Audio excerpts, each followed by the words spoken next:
What if the 2026 FIFA World Cup, one of the most lucrative sporting events in history, is about to collapse? What if Donald Trump's tariffs have pushed Canada to the edge of a boycott? And what if $15 billion in sponsorship revenue is now in jeopardy? Because tonight, reports indicate that Canadian officials are actively exploring withdrawal from the tournament as Trump's trade war escalates. This is no longer about soccer. This is about whether political chaos can destroy a global economic event. And the damage is already spreading. The FIFA World Cup was supposed to unite North America. Instead, it may become the most expensive casualty of Trump's pressure campaign. According to multiple reports, Canadian government officials and business leaders are now discussing the possibility of boycotting FIFA 2026 if Trump's tariffs remain in place. The tournament is scheduled to be co-hosted by the United States, Canada, and Mexico. Canada is set to host matches in Vancouver and Toronto. But if those cities withdraw, the entire structure of the tournament becomes unstable. This is not rhetoric. This is operational planning. The World Cup represents more than athletic competition. It represents infrastructure investment, tourism revenue, and global sponsorship agreements worth billions. FIFA has already signed contracts with major corporate sponsors including Adidas, Coca-Cola, Visa, and Hyundai. Those contracts assume the tournament will proceed as planned across all three host nations. If Canada withdraws, sponsors do not pay for uncertainty. A fractured tournament means financial commitments evaporate. Industry analysts estimate that a Canadian boycott could trigger sponsor withdrawals worth up to $15 billion. That figure reflects the combined value of broadcasting rights, hospitality packages, and corporate partnerships tied to the North American market. Canada's participation is essential. Canadian cities were selected to expand the tournament's geographic and commercial reach. Removing them undermines the entire value proposition FIFA sold to sponsors. Let's examine the timeline. Trump imposed sweeping tariffs on Canadian steel, aluminum, and manufactured goods, disrupting cross-border supply chains. Canadian officials responded with counter-tariffs. Then Trump expanded tariffs to consumer goods, including items related to sports infrastructure. Construction materials, stadium equipment, and hospitality supplies all face higher costs. Canadian organizers are now calculating whether hosting World Cup matches under these conditions remains economically viable. The sequence matters. Tariffs were imposed. Costs surged. Canadian officials began internal discussions about withdrawal. Those discussions leaked to media. Sponsors expressed concern. FIFA officials scrambled to contain the damage. This is not a sudden crisis. This is a foreseeable consequence of sustained economic pressure. Trump created the conditions. Canada is responding to those conditions. And the World Cup is caught in the middle. Now consider the structural motivation. Why would Canada consider boycotting the World Cup? Because the financial equation no longer works. Hosting requires massive public investment. Cities must upgrade stadiums, expand transportation networks, and increase security infrastructure. That investment is justified by expected returns. Tourism spending, global media exposure, long-term economic benefits. But if tariffs raise costs and reduce cross-border attendance, those returns diminish. Canadian taxpayers would be funding a tournament that benefits the United States while Trump undermines Canadian economic interests. This is where the political calculation becomes unavoidable. Mark Carney has consistently emphasized fiscal discipline and strategic leverage. A World Cup boycott would be fiscally responsible if hosting costs exceed benefits. It would also be strategically powerful. It would demonstrate that Canada will not subsidize American events while enduring American economic aggression. That message resonates domestically. It signals strength, not weakness. It shows that Canada prioritizes its own interests over accommodating Trump's chaos. Trump has framed his tariffs as defending American workers. But how does collapsing a World Cup hosted on American soil defend American workers? The tournament is expected to generate billions in U.S. economic activity. Hotels, restaurants, transportation services, and retail businesses across American host cities depend on that revenue. If Canada withdraws and sponsors pull funding, American workers lose jobs. American businesses lose income. American cities lose investment. Trump's tariffs would have directly caused that outcome. If you value serious analysis of how politics shapes global economics, subscribe to Canada Today. We track power, consequences, and accountability.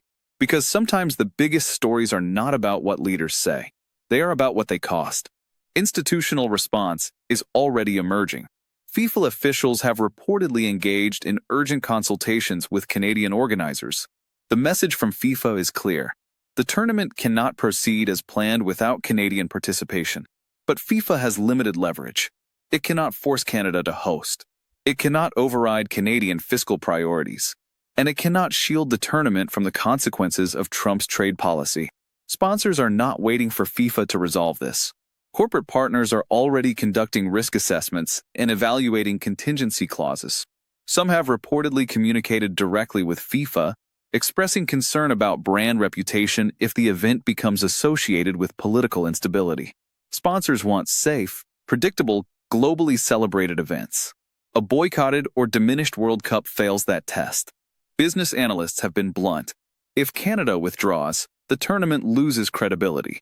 If credibility falls, viewership projections decline. If viewership declines, advertising rates drop. If advertising rates drop, revenue falls short of projections. And if revenue falls short, FIFA faces financial penalties and sponsors demand compensation. This is not abstract. This is contractual liability.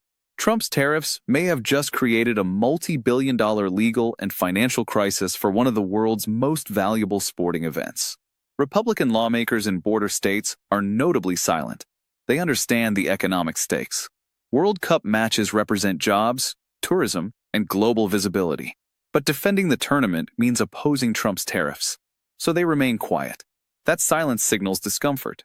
If the World Cup collapses and their constituents lose revenue, that silence will become a liability. Even conservative commentators have begun questioning the wisdom of tariffs that jeopardize major economic events. They are not defending Canada. They are defending American business interests. But the result is the same. Trump's policy is facing criticism from voices that would normally support him. That criticism is not loud yet, but it is present, and it is growing.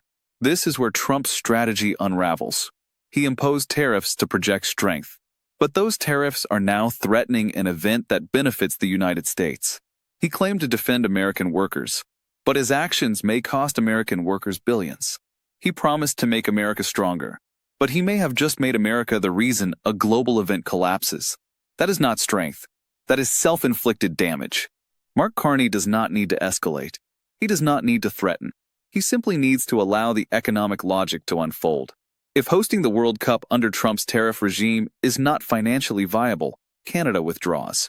If Canada withdraws, sponsors react. If sponsors react, FIFA pressures the United States.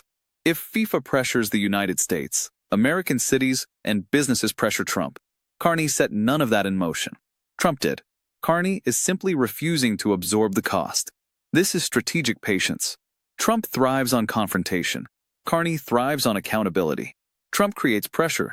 Carney lets institutions process that pressure. Trump demands immediate reactions. Carney builds long-term leverage. The contrast is devastating because while Trump appears impulsive and reactive, Carney appears measured and responsible. And in a crisis involving billions of dollars and global reputation, measured responsibility wins. Canada now has several options. First, it can continue preparing while publicly documenting the financial burden imposed by tariffs. Second, it can negotiate directly with FIFA for compensation if hosting costs exceed projections. Third, it can coordinate with Mexican officials to present a unified front. And fourth, it can allow American business groups and sponsors to lobby Trump directly, keeping Canadian hands clean. That is political efficiency. Each of those options strengthens Canada's position. None of them require drama. None of them require threats. They simply require discipline and patience. And that is exactly what Carney has demonstrated throughout this conflict. Trump attempted to use tariffs as leverage. Instead, he may have triggered a sporting and financial disaster. He attempted to pressure Canada. Instead, he created conditions for Canada to hold leverage over a global event.